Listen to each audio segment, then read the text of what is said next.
Oh, David, it's summertime. And the living is easy. And summertime means that, like everybody else, our schedules are a little bit out of whack with travel plans and such. Go Lake, baby. Go Lake, Michigan. Can you see Michigan? There's Michigan. I There do it see, is. well, I Yeah. see the lakes. I don't see the land mass or the two land masses of the state of Michigan particularly. It's But that's reversed okay. out, Dave. It's reversed out. You just You with your clearly fancy one of us design is the terms. visual guy. Yeah. Yeah. Okay, fine. So it's going to be a good one, this one. We're going to keep the algorithms happy by posting a new episode every 2 weeks like we're supposed to. But we are actually resharing an earlier, slightly overlooked classic episode. It's great. It's a crying shame if you missed Can we it call it a before. classic Or, episode, oh, even though it's from like 6 weeks ago? yes. I mean, Okay. we're not going to classics every week. We're like REM, really.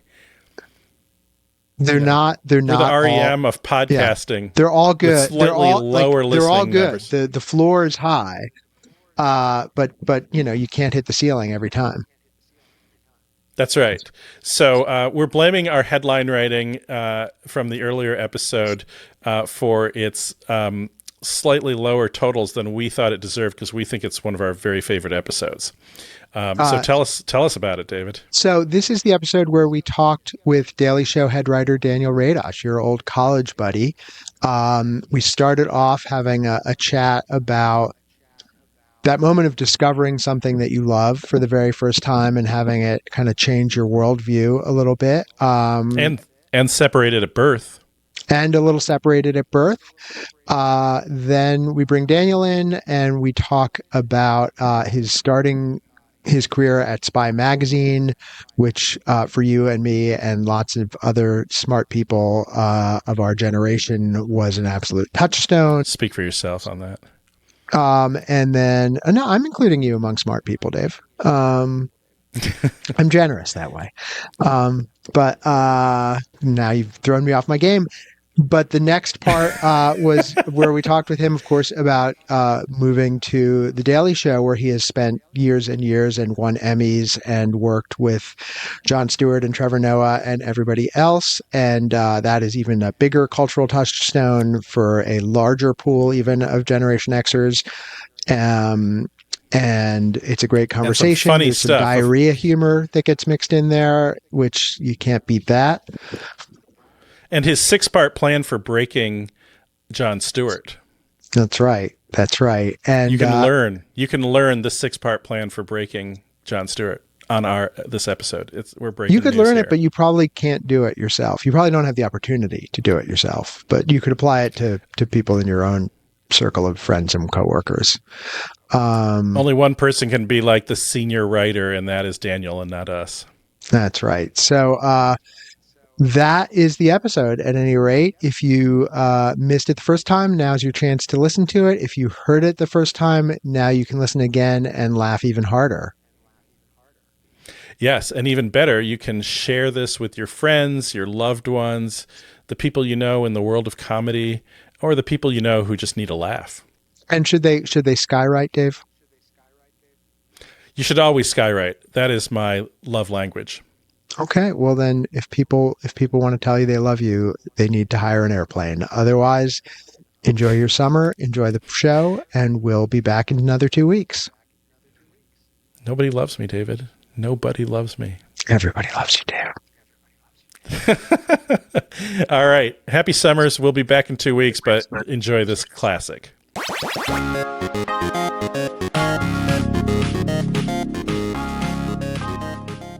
Hey, I'm feeling feisty today, so I'm going to switch it up and be the one to lead us off here and say hello, Little Rock, Arkansas. How are things in the South today? It's a beautiful quasi-spring day, even though we're still a little on the early side, although certainly not for broadcast purposes. Yeah. It's daylight savings time, so everybody's just ready to go now, I guess, or on edge or something. I don't know what this does to us, but all the above. Yeah. Yes, and I'm just learning that you are coming to us from the Paris of Appalachia. So what's it like in Pittsburgh today? It is downright Parisian, I guess. I don't know what that means, but it is a lovely day, and it is the point in spring where people have some very, very small amount of hope for the Pittsburgh Pirates that'll get dashed soon. And people on the street are excited about today's episode of the podcast. So I'm going to just jump right into the opening question, again, taking over your normal role in our highly choreographed opening segment, and asking the question, Dave, have you ever described two similarly appearing people as separated at birth? Indeed I have. And in fact, more times than I realize. And I had one in mind that I was going to tell you about, which is actually an inanimate object and an animal. And I'm going to hold it up and then we'll pop it on screen too. You won't get it right away, probably. It's a shark, and I can't see what the inanimate object is. It's hard to tell. That's Jaws. I can see it, but I can't quite. Yeah, I got that, but I can't quite make out what the other thing is. It is the Broad Museum in East Lansing, Michigan, built by Eli Broad, Michigan State grad and wealthy, recently passed billionaire in L.A. And I've been to the Broad Museum in L.A., but not the one in East Lansing. Yes, well, the one in East Lansing was done by the famous architect, Iraqi-British architect Zaha Hadid, and she's a great architect, but I don't think her crowning achievement was that thing in East Lansing, which looks like Jaws. That was the first thing I saw when they did a write-up of it in the New York Times. So there's mine. I've got a bunch more on the phone I've concocted over the years. That's How about great. you? That's great. Yeah, well, my separated at birth is one that I am going to readily admit is plagiarized, was former New York Mets outfielder Darryl Strawberry and former Flintstones star performer Dino the Dinosaur, who I think we have the picture to put up on screen here and people will get it, but it is an idea that I stole right from the pages of Spy magazine, as the whole separated at birth concept really was a feature stolen by the world from the people of Spy, which we're going to be talking about today. So Dave, start off with the hearty introduction of the episode. Okay, so we're going to be talking about a couple of things that when we were talking about this whole show and looking back. What podcast are you welcoming people to, Dave? Oh, sorry. I got ahead of our script, didn't I? Yes. This is where I'm supposed to say, welcome to Stupid Gen X Tricks, the show for people who used to be cool. And this is episode 6, Game Changers. And now I'm throwing it to you. All right, but I think we may not be switching up the intro roles any longer, because it seems like it just throws everything too far off script. We've 5 episodes, we got locked into a pattern, and we may now have to stay with it forever. But yeah, today we're going to be talking about Game Changers. We're going to be talking about things that changed our perceptions of the world or of a particular type of thing. You know, we'll be talking about Spy, which kind of changed magazines, and we've got an awesome guest to talk about these things with, humor writer Daniel Radosh, who, am I pronouncing that right, or is it Radosh? Mm-hmm. Yeah, Radosh, who has been a part of a couple of things. He's most notably been known as the senior writer of The Daily Show, long-running TV program, and prior to that wrote for Spy. We'll talk about that more.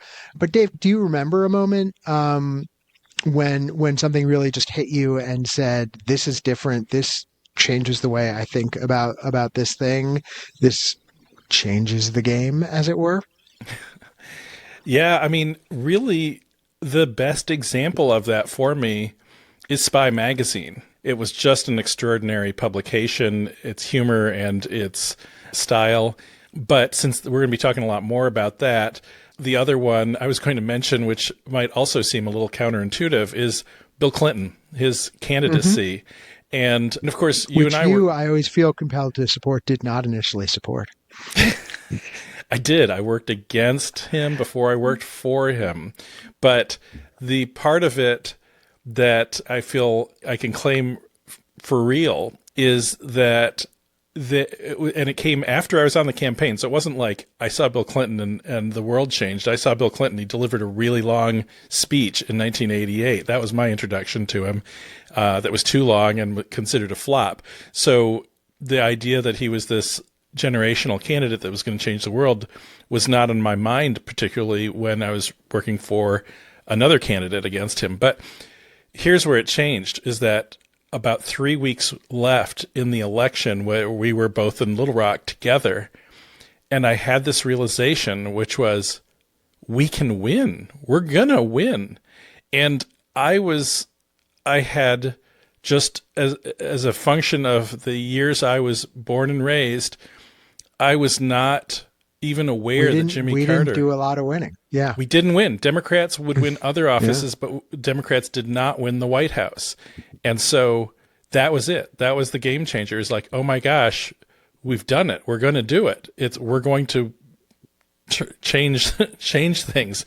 And that rocked my world. How about you?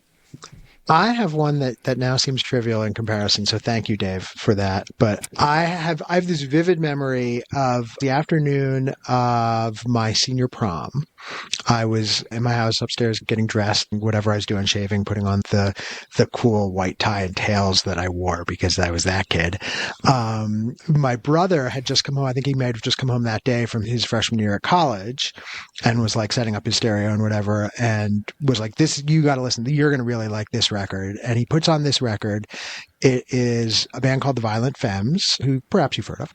And I just remember, that first, right? So like, the first phrase, right? And all of a sudden you just hear this acoustic guitar that's like, sounds like a guy sitting 2 feet in front of you playing the acoustic guitar. There's no filters, there's no nothing. And there's a snare drum, and then there's a guy with a really raspy voice, and they're playing angry acoustic music, and it sounds live, and it just blew me away and really changed my framework of what I wanted out of music almost, and changed my framework of what I liked in a pretty profound way. I remember actually like that night at prom telling my friends, like, you gotta listen to this. This is amazing. You don't get a ton of those experiences in life, I feel like. And that was definitely one of them. That's tremendous. And that remains a classic riff of American rock and roll, I would say, or punk, no question, or whatever. Well, and now it shows up like they play it in ballparks and stuff, which is just weird. But yes, the outsiders become the insiders. That's always a curious transition. Yeah. So that's a good one, David. You're very modest about your offerings, and then they're always outstanding. So yay for that.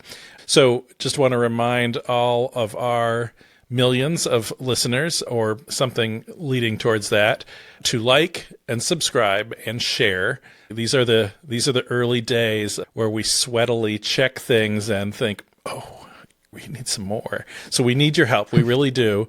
And I think this is another really exciting and awesome episode with a great guest. And at this point, this is our 6th. So we're hopefully rounding into form a little bit. Hopefully, but we'll let people be the judge of that. And if you enjoy what we're doing, do the liking, do the subscribing, tell your friends. Skywriting. It will earn you a place in heaven.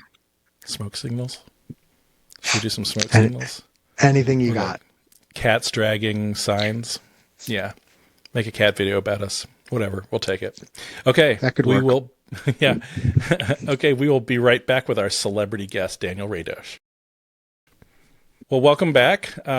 We now have our celebrity guest. We're very impressed with ourselves, we should say, to have Daniel Radosh, really pushing senior the writer. Definition of celebrity here. You do have an Emmy behind you, and I have a Mad Magazine cover behind me, so people can compare. I've already thrown you off, and you haven't even finished the introduction. Yes, indeed. So Daniel is a senior writer and producer of The Daily Show, something that is about as iconic as things come in our culture, and you've been there for a number of years, 15 years. So you've seen your share of hosts, and the continuity there may be very much a part you in some really important ways. So to give a little context for our listeners and viewers, Daniel has a long history in the world of humor, and not always on air. Also online, he had an award-winning blog in the aughts, and he had a Zero Award winning secret publication at our college, Oberlin, called Below the Belt, which is still one of my all-time favorite things that we may talk about, and writes for The New Yorker and lots of other publications, and wrote a great book called Rapture Ready, Adventures in the Parallel Universe of Christian Pop Culture back in 2008, when that was not a thing people were so keyed on. And so, yeah, we're thrilled to have you, Daniel. And the opening question is this: because our theme today is game changers and things that kind of rocked our world when we saw them, and for both David and I, one of those things was Spy Magazine, which we want to hear about, and that was maybe your very first or one of your earliest stops in this world of comedy and humor. So you've had what a lot of people would describe as a dream career. So maybe tell us how this all happens. But certainly a very Gen X career when I look back on it, because so I was writing from when I was a little kid, and like you said, I wrote in college. We don't have to talk too much about that. I think it's one of those things that is probably more you remember more fondly than it actually was. But yeah, I was doing humor and satire, and I graduated, and I just, back in the day, you would just like literally, write letters to people and say, can I work at your at your company? Yeah. So I got into the magazine business. I started writing for Spy, and that was kind of the time when magazine writing was like the most glamorous thing that you could do in pop culture, not in reality. I want to be clear. It was not especially glamorous actual job, but it was the era when like every movie where they wanted the protagonist to have some sort of cool job, they would work in magazines. And then after Spy, I went and wrote a column for an alternative weekly, which again was a thing that was the kind of cool place to write. I wrote for New York Press, which was a rival to the Village Voice back when a city like New York could support more than one alt weekly, and that was pretty cool. And I was in that print industry right until it started crashing, which is also kind of an iconic experience, I think, in the culture when, the magazines became unsustainable. But actually, I did kind of get in on the early wave of internet humor too, kind of the first comedy humor websites I contributed to. I helped start a site called Modern Humorist, which most people won't remember. A lot of very funny people worked there who went on to other places and then I wrote for places like Suck, which is a website that people might remember, which was sort of like proto Gawker, although it was really like, I think that's the generational divide in internet humor, right? Suck was Gen X and Gawker was very millennial. But then that all started crashing, and somebody that I knew from that Modern Humorist website had already gone to work at The Daily Show, and he asked if I wanted to apply to work there. And I was like, yeah, hell yeah, I'll work for Jon Stewart. Are you kidding me? So that's kind of the short version. So yeah. I was just going to go off script for a second, and if you could expand a little bit on this idea that Suck was Gen X and Gawker was millennial. Can you define the humorous difference, or the difference in the humor there, the difference in the approach? Well, I think that, obviously there's some overlap, as there are with generations. Suck was more kind of concerned with a coherent form, I think. It had, they both have very distinct sensibilities. Suck was a little bit more writerly in the magazine style, but it had a kind of ironic detachment that is, I think, quintessentially Gen X, whereas Gawker had more of an unironic earnestness in a way. It was still very snarky, of course, but I think it was snarky with a kind of intention behind it that was different. It was almost totally nihilist, right? It was almost like just no, but it's working. It's good. No, I don't think Gawker is nihilist at all. I think it's kind of the opposite. I don't know. I do remember Nick Denton, who ran Gawker, said that his rules for whether people should publish something was simply, is it true and is it interesting? which I still actually Right. think is a really good rule for journalism. I never worked at Gawker, so I don't want to say for them, but I think Suck was more concerned, I think, with a kind of presentation, a kind of performance, whereas Gawker is more kind of had a more of an immediacy that I think maybe at least in internet terms is where the generational divide is. Mm-hmm. Daniel, let me jump back a little bit. The three of us all know why Spy was different, but the listeners may not. Can you talk about that? Spy, which it's interesting. I mean, I don't know how much we want to harp on these generational things, but it is interesting because I do think it had a fairly Gen X sensibility, although it was started and run by boomers. But Right. so Spy was a monthly magazine that covered politics and popular culture from the point of view of this is all a kind of show and this is all kind of entertainment, and we are going to cover it as such. We are not going to take people's professed reasons for why they are doing something and at their word, and instead going to kind of look at how are these people putting on a show and is it successful in kind of entertainment terms.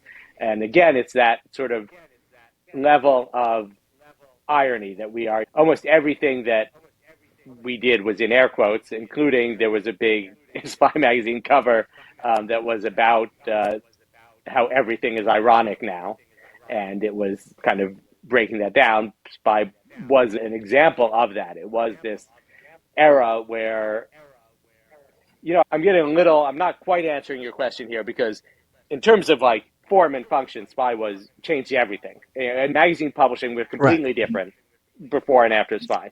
Spy was colorful. It was busy. It had all of these sidebars. Every article had a million different sub-articles, which was very much not a thing before Spy came along. The illustrations were all marginalia. It was very inspired by Mad Magazine, where you would have little drawings everywhere. And Spy would have these little kind of mini charts and photos and things just all over the page. From a design perspective, it's probably the more influential than anything. Every magazine imitated Spy after that. But also from writing, an editorial sensibility, everybody became more chatty, more snarky, more irreverent. And, that also carried on to places like Suck and then eventually Gawker. I mean, that all comes from Spy, I think. Although, of course, there were things before Spy that the editors were getting that from. But it really had, I mean, it was hilarious, right? It had a lot of truth in it always. And it had, to me, the thing that was amazing about Donald Trump was everywhere. Donald Trump was everywhere. The short-fingered vulgarian. And I guess it started coming out, or I started reading it anyway. I was in college. Everything came from this very specific point of view of a sophisticated New Yorker who saw through everybody's bullshit and cared, but also thought that it was just a joke. And like, it was the person that I wanted to be. Like, that voice was my aspiration in life. Yeah, same. And I don't think either of us was remotely alone in that. I really think it spoke to a certain kind of person in our generation, just intently.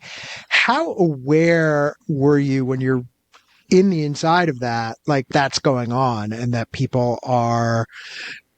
they're imitating that? Certainly you had to be aware that everybody's imitating the layout and the graphics and the features and everything.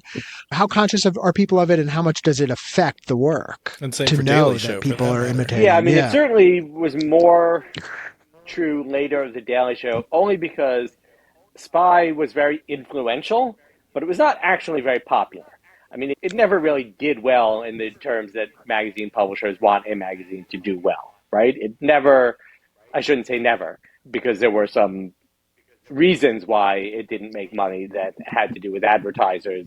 One of the things about being the only publication that is willing to piss off rich and powerful people is that those people are rich and powerful, and there are consequences for that.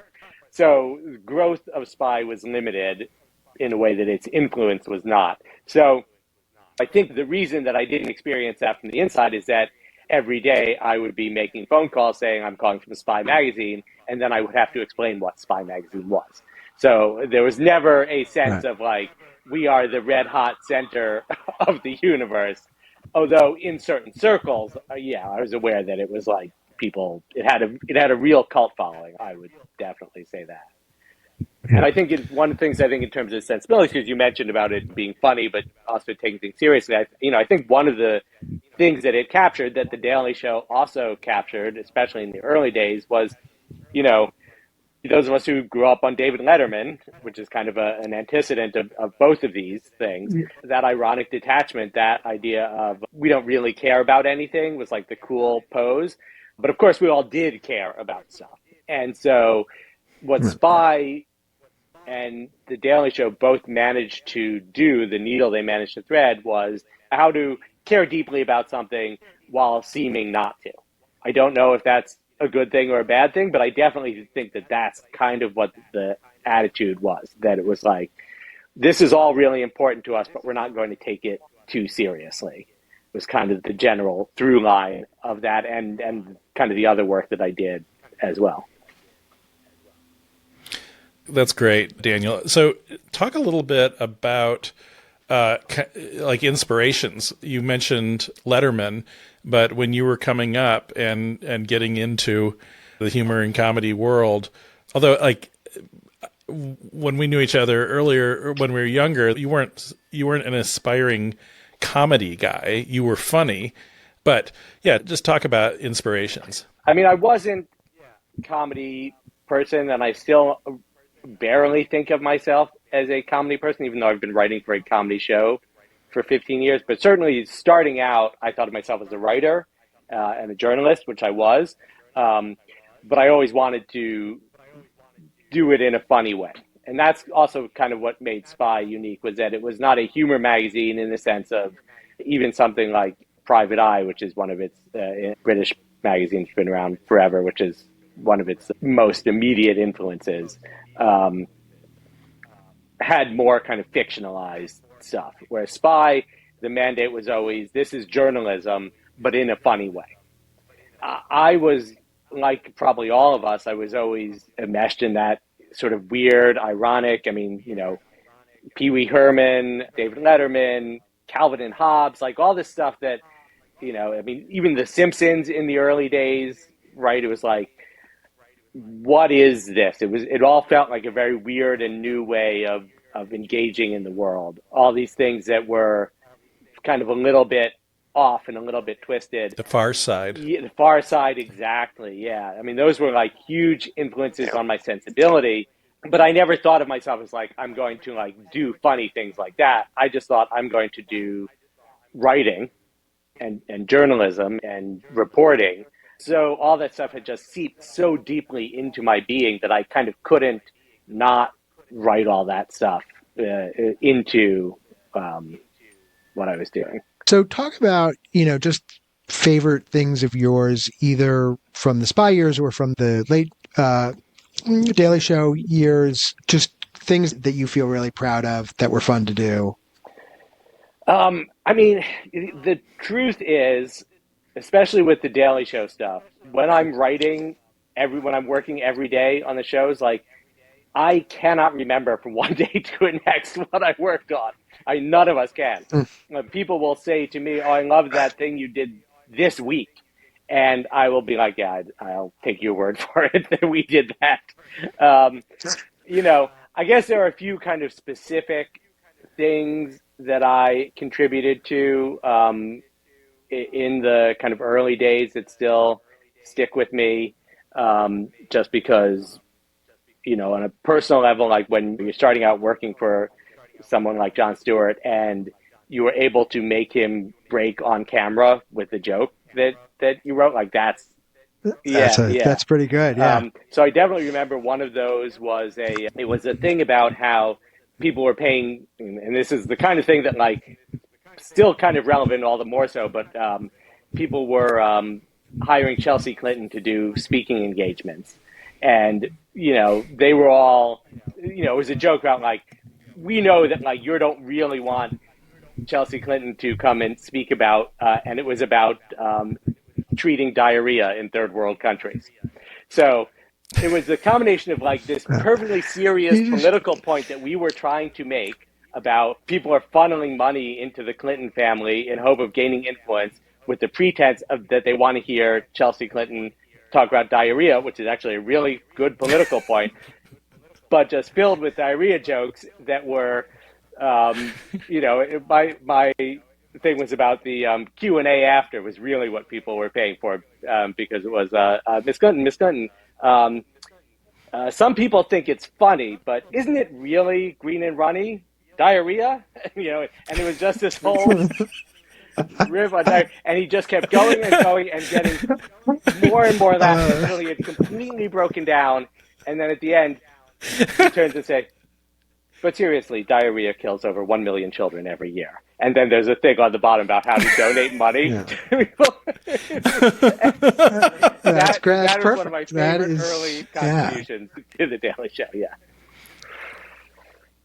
Okay, so here we are congratulating you on all these amazing things, which are amazing. But there is a kind of philosophical question about how we're in a culture where no one believes in anything anymore. There's nothing left to believe in. And that's not comedy's fault, but comedy certainly has been taking the piss out of lots of things over the years.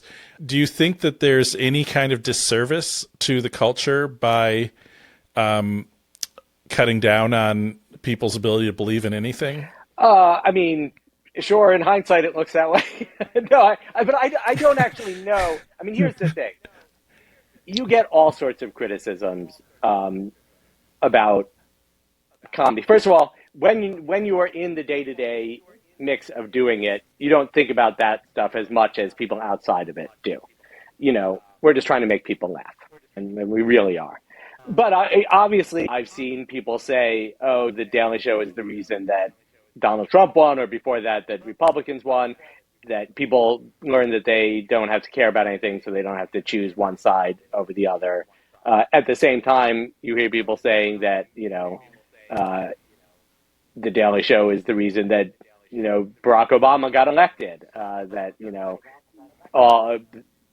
Jon Stewart should run for president because he's the only one who can, defeat Donald Trump, or he's the only one keeping Trump honest. Like, I don't think any of that is really true. I think that's a lot of very kind of think PC. Everyone just kind of wants to figure out what the solution is or what the explanation is. I don't know that there is a single explanation. I mean, I think that, the way that I look at it when I have time to think about it at all is, given the situation that we're in, what can I do that will be at all interesting or helpful or enjoyable for other people? And if people don't find it interesting or enjoyable or helpful, they don't have to watch. They can consume something else. Because I just don't think that it has all that much impact one way or another. It's really just something that people can have in their lives that they enjoy, as opposed to the force that is guiding the world that they're living in. Mm-hmm. So to stay with being all think PC for a minute, Dave shared the story on you from the Oberlin Alumni Magazine. You had this quote in there that I loved, that it was a perfect breeding ground for a satirist, because you had a lot of people with great senses of humor and a lot of people with no sense of humor whatsoever. And it seems like, there is a perception, and I think actually an extremely correct perception in many instances, that the left is kind of humorless, and that we're a bunch of, scolds who, I was actually tempted when you were doing the diarrhea thing to say, like, but it's actually a serious problem. Exactly. And, which is, I knew people would say that, and that's why I knew that last joke was going to work so well. Right. But what do you think? What do you think is the value in humor, and the value, and why it does seem to really turn people off when liberals tell people not to laugh at things that they find funny? Yeah, I think there's a certain impulse, and I'm not actually sure that it is I think liberals have that reputation, and certainly at Oberlin, that's who it was because that's who goes to Oberlin. But there are a lot of conservative scolds with no sense of humor as well. I mean, there is a reason that they called it the moral majority back in the old days, right? It was like it's not necessarily as one-sided as it's sometimes portrayed. I think that there's this thing that happens where most of the people who work in media, I should say, are liberals, or most of the people that they know are liberals. So most of the people they know who are annoying and don't have a sense of humor are also liberals. And so that's who they fixate on. And that's how that gets a reputation. I think if you are a person with a good sense of humor in conservative circles, you will find a lot, and certainly I know this from in evangelical Christian circles. It's certainly true. The people there who have a really good sense of humor get equally annoyed and roll their eyes at their cohort who says, "But actually, those people are going to hell." It's like, so it happens everywhere. But yeah, I do think that there's an unfortunate tendency. I don't know if it's unfortunate. There's certainly a tendency for people who think, if I want to have any impact, if I want to actually change this thing that is bad in the world and take it seriously, I have to always be communicating that I am taking it seriously. And that there's a sense that if you're laughing about it or making a joke about it, that people would think you're not taking it seriously, or that other people who laugh and joke about it are not taking it seriously. And so you want to tell them, but no, it's not funny. And I think what Spy and The Daily Show, and honestly, I think most of the culture understands, is that those things are not mutually exclusive. I mean, it's the old, somewhat apocryphal Emma Goldman quote about, if I can't dance to it, it's not my revolution. Mm-hmm. And Spy and The Daily Show are very much about dancing to the revolution. It's funny that the quote that you brought up, the thing I said about Oberlin, about it being a good breeding ground for satire, I think was also true of the early days of Twitter. I mean, if you think about all of the funny people who came out of old Twitter, one of the advantages they had was not just a community of other very funny people, but a community of people who did not get jokes at all. And boy, when you have that to play off of, the humor really pops. And I think that's, I mean, because the funniest things that people ever do on social media are the things where you get these long, angry responses from people who completely missed the joke, and you just get to play with now. That Of course, for a it's while. become less fun now because that's, it's because at some point there's a tipping point where it becomes less fun and more annoying or dispiriting, which is why most of us or many of us have left Twitter at this point. But yeah, it's similar idea. Yeah. There was those who, by the way, have not left Twitter should follow Stupid Gen X Tricks on that platform for information about our latest episodes and hijinks. Join the rest of us humorless skulls. We haven't yet. We actually need to. Yeah. Yeah. We do. Yes, we do have to set the Blue Sky account up. Daniel, you made me think of an interview I read years ago with Carl Hyacin, the novelist and journalist.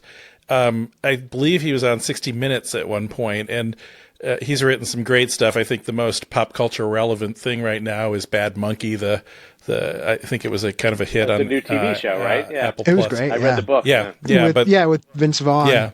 Yeah. But he talked about how, and this was more in his journalist role. He said, he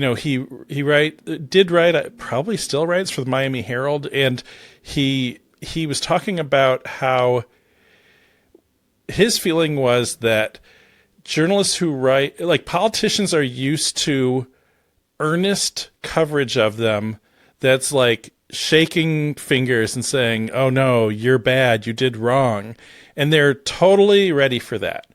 But what they're not ready for is to be made fun of, to feel like that their friends might be chuckling at them behind their back at a party. That they lose their mind over, and that is what he felt caused change, was more likely to cause a change. And this was in terms of what he was writing about in the paper, What do you think about that? I mean, this goes back to a old quote that I believe is a story that comes from Peter Cook of Peter Cook and Dudley Moore, great British comedy duo, and Jon Stewart quotes this all the time too. That he used to say somebody told him that the most important satire ever was the people who were making fun of Adolf Hitler, or the people working in the clubs in Weimar, Germany in the 1930s. To which he responded, "Yeah, they sure showed Hitler, didn't they?" Because I think the problem is that, like, does it actually have that much? Like, I think actually just being a bully it can overcome being made fun of. Although there was, right. I mean, and the last thing I want to do on this podcast, and we may decide to edit this out, is relitigate the last presidential campaign. But something I keep pointing out to people is that the time when the Harris campaign got the most traction in that campaign was when they stopped that was a good week, talking about Donald Trump as an existential threat and started making fun of him as a weirdo, right? Boy, that and then was a week where they really stopped because people were like, "Oh, we shouldn't be calling him weird." Yeah. I mean, we'll never and then they know, just stopped. will we? We'll never know. Yeah, right. It sure seemed to me like maybe it wasn't working. It sure seemed to me like that was a good approach. But look, like you said, we can't relitigate it because none of us really know the answer. I mean, I will say it is, just since this is podcast with Gen X in its name, it's worth noting that although we are all talking about this kind of approach of like a left-wing Gen X style humor, our generation is more Trumpy than any others by a long shot. I mean, we are polls have us more conservative than baby boomers or millennials or certainly Gen Z. So, whatever it is that we thought we were doing with Spy and The Daily Show and all of that kind of stuff, a lot of it didn't necessarily work. A lot of us also like Duran Duran back in the day, so there's no accounting for taste. Just Duran generation. Come on, man. Yeah. Oh, jeez. All right. Yeah, I can't with you guys. The way that they brought that Nile Rodgers disco beat into synth pop was revolutionary. All right. You guys have your fun. You can trash Roxy music too. I actually kind of like Roxy music, but bringing it back to the Game Changers thing for a minute, really a question for all three of us, because I don't have a good answer in mind, so I'm hoping one of you guys will. But is it possible, we're now all guys in our 50s, I've got a literal gray beard, like we're not kids. Can we still have that experience of reading or seeing or hearing something brand new and having that eye-opening kind of like, wow, I'm going to think about things differently from now on kind of experience? Or is that just gone for us now? No, I don't think that ever goes. I mean, I guess it's a question of, maybe there's a distinction between getting that from something new in the culture versus something old that you have found. I think it is fairly common for people once they hit our age to start reading older books, all those kind of classic novels that you have maybe never read before. I read a novel by Iris Murdoch for the first time that was like, oh, this is I have never looked at the world this way. This is incredible. So I think that is probably more the experience than people have than something new comes out and reaches you in the same way. But I certainly think it's, possible. I mean, yeah. Dave? I love, Daniel, I was expecting a different answer from you. I love that. It's much more optimistic. As I was hearing you, David, I was thinking, it's hard to be surprised now. And also I feel I don't know if either of you ever saw that video that went a little bit viral like 10 or 12 years ago called Everything is a Remix, where this guy had done this thing and about how everything you think is new and unique was actually a remix of something earlier. I feel like I've got a more of a sense of where things come from. So even when there's something that feels pretty new, you can at this age, you know where the roots are, the way like Spy was completely new to me, but actually it had these roots that you're talking about, Daniel, but I didn't know that. So I don't, it feels, I guess for me, it's harder to have a aha moment of something, maybe music, but I haven't really had much music that hit me that way in a long time. But there's the joy of discovery never goes away. It's just a question of, can you find it? Yeah, you guys are giving me hope, because I went into this thinking my mindset of it was, because I do like when you hear something that you haven't heard before now, or read something or whatever, the first instinct for me, and I get this from a lot of other people too, is to like, okay, what does this remind me of, right? Like, what was this where does this come from? And you get a certain depth of enjoyment from that, but you lose, I fear, a little bit of the ability to just be wowed by something. But you guys are giving me hope, because I would hate to think that in whatever limited time I have left that I won't ever get that joy again. But yeah, no, it's funny because stupid I think Gen X tricks has brought me hope. In terms of, you mentioned music, it's funny. There are like two things that I think will happen with me is sometimes I will hear something that, and again, like you say, nothing, now once you have a certain amount of experience, nothing is truly new. But sometimes I will hear something where it's like, oh, this is, the first time I heard like 100 Gecs. I hate that band. That does nothing for me. Like I find it so annoying to listen to, but I recognize that it is breaking open the form in really interesting ways. And I'm really glad that it's like, oh, people are able to, find something like this. On the flip side of that, I vividly remember 5 years ago, hearing Taylor Swift's Folklore for the first time. And, I'd always kind of liked Taylor Swift music, but, I grew up on Bob Dylan and Joni Mitchell. And that was a moment where I felt like, oh, this is an album that I think is going to enter that pantheon for me on that level. It is like, I can listen to that still 5 years later endlessly and be completely enthralled by it every time. And, that's a much more traditional kind of album, although it is also a very contemporary sound as well. So, yeah, there is soap out there. All right. Good. Well, I think that might be a good moment to say thank you, Daniel, really, for joining us. Really has been a great conversation. We're really excited to have you on and be able to share this with our listeners. Do you have any parting thoughts for Daniel? Oh yeah, well, I just wanted to thank him for sharing out this podcast on the Daily Show's social platforms. Yeah. Daniel promised that in advance. Yes, definitely.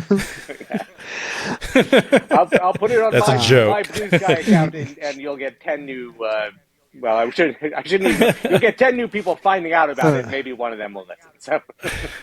It's been my pleasure. That would be a hell of a ratio. I'd be very happy with that. Thank you. Thanks so much, Daniel. Okay, bye guys. Excellent. Oh, that was great. All right, that was great. So we're back with a little bit more stupid Gen X tricks. That was a great conversation.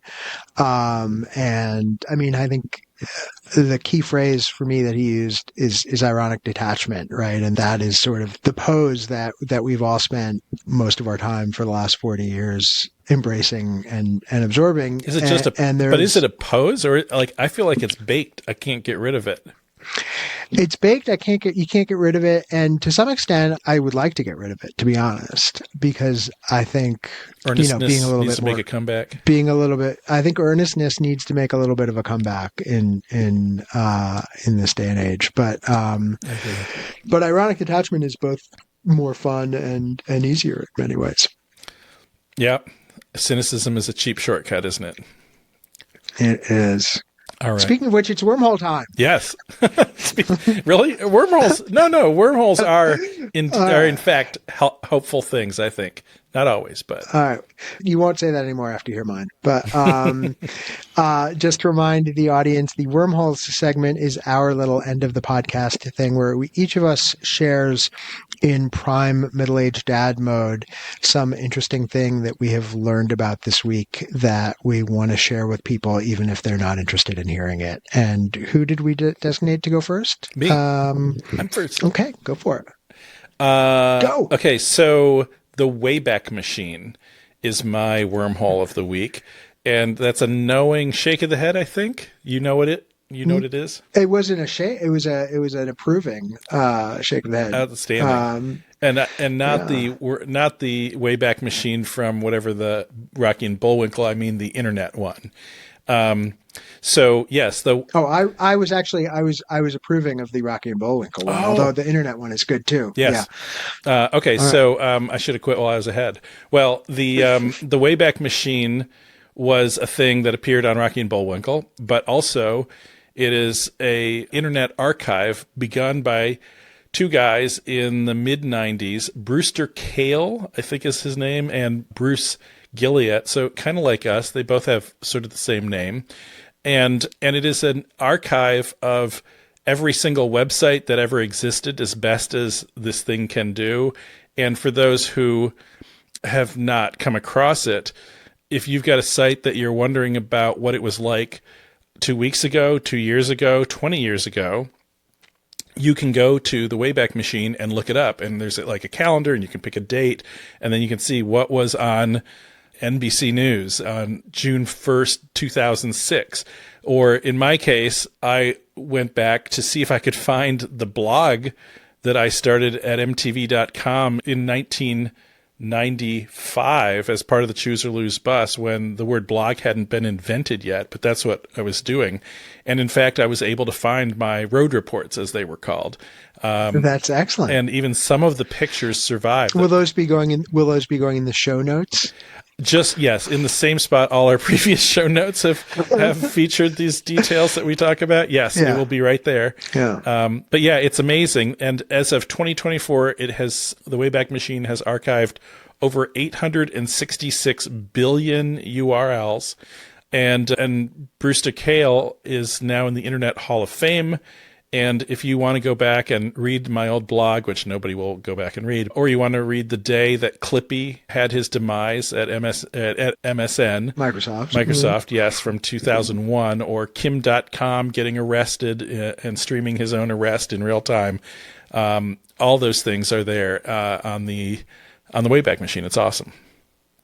It is super cool. I have to say, I've heard of it before, but I've never really explored it. It's like a library of the internet. And is it all like, do they just have a huge server farm somewhere that they're storing this all on? Like, how does it actually work? Yeah, basically that. And I think UC Berkeley gets the shout out for housing it, but there's probably some other entity. Right. Yeah. And shout out to our old coworker, Esther, who works there in the government relations department. Go Esther. There you go. I am a big fan. So my wormhole for the week is actually a discussion of a failed wormhole. I hate to report. You didn't listen to my Kifness videos? I did actually listen to your Kifness videos, but you've already claimed them, so I can't really do anything with that. And as I mentioned to you the other day, my wife and I actually went to the symphony Saturday night for the first time in 80 gazillion years, which was great. That makes you really like a pre-boomer, doesn't it? Going to the symphony. We were probably the youngest people there, yes. But actually, that's not true. There were a decent number of younger people there. The greatest generation, really. And I told you that I was hoping to dig a wormhole out of that experience. And so I was listening to the concert, looking for like what stands out to me most in this. And it was the woodblock. There was some great woodblock work in the first two movements of the Prokofiev Fifth Symphony. I never thought that really, that sentence, the great woodblock work in the first movement. I did not know that was a sentence that would get uttered on our pod here. But no, seriously, it stood out. It was notable. And so I decided to seek out more on great woodblock music and players of all time, and the internet pretty much failed me on this. There's nothing. If you search the phrase greatest woodblock player ever, you get nothing. If you search great woodblock parts, you get nothing. It is a complete failure by the entire internet community. And what about like great didgeridoo players? Can you find that? At some point in the run of this podcast, which will hopefully be many, many years, we are going to have to take this on and fix this error. So that's what I've got. Stupid woodblock tricks. Is that that'll be our follow-up pod? Yeah. There you go. Yeah. Oh, I'm sorry. I'm sorry for your failure, but it gave me so many laughs. Well, I'm here for you primarily. I feel like a listener too might have even broken a little grin there. That's less important to me. Oh, okay. And that about does it. Yeah. We have to talk about our next episode, right? But yeah, we have to talk about our next episode. But first, we have to once again earnestly plea for people to like us and follow us and subscribe us and do all of the things that you do with podcasts that you like, sure. So that other people can find them and enjoy them as well and learn about the lack of woodblock information. There's a lot of woodcut information that comes up, by the way, when you start searching for woodblock, but that's a whole other thing. All right. And it's up to you to talk about our next episode. Yes. Well, we will be having on Richard Gurman, who was an amazing contributor to the culture we grew up in, continues to be a producer and writer, and the topic that made us reach out to him that David found was his creation of the show Married with Children and the book he's written about it. But there's so many other shows he was also part of, from All in the Family to Mork and Mindy to the Bad News Bears TV show. I mean, which I didn't even Happy know Days. Existed. Yeah. I mean, this guy had his fingers on Doesn't get everything. more Gen X than that. Yes. So I guess that probably makes him a boomer if he was old enough to be doing these things, but that's a boomer who made Gen X a beautiful place for us. So can't wait to hear about it. There you go. All right. Well, who is Stupid Gen X Tricks produced by, Dave? Us, the Daves, as we are affectionately known by ourselves, and graphics by TJ McCoy and music from Amana Bassi, and of course produced by you, our listeners, and minions of fans. We appreciate the heck out of you taking the time to listen to our brand of ironic detachment. Middle-aged ranting, I think is the phrase you're looking for. Thank you very much. Yep. Good night and good luck.